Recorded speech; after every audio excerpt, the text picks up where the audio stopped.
And meron ako ditong 3 perasong chicken leg quarter. Hiniwaan ko yan para madaling maluto. Titimplahan ko muna ito ng asin at ng paminta,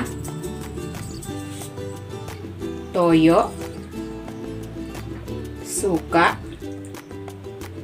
kalamansi. Maglalagay ako dito ng Knorr seasoning. Ito ay optional lang kung ayaw nyo ng may seasoning.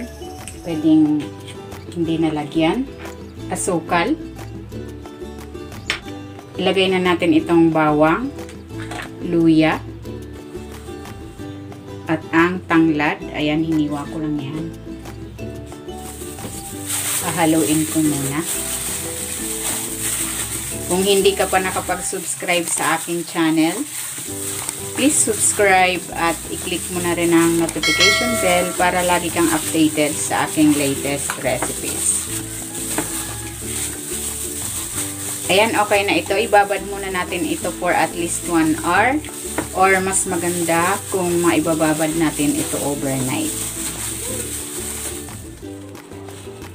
Bago ko isalang yung chicken, papahiran ko muna ng mantika itong ihawan para di dumikit.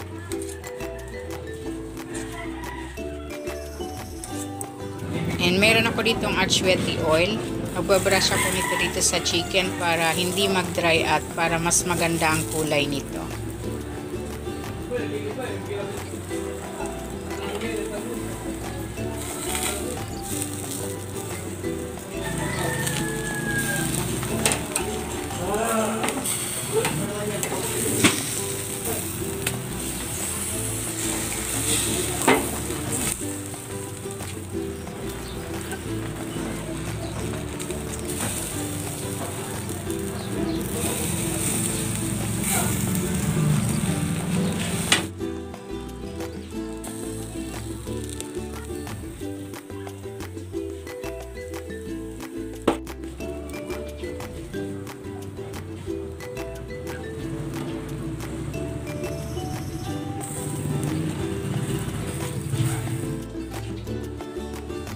Eto na, ready na itong ating chicken inasal.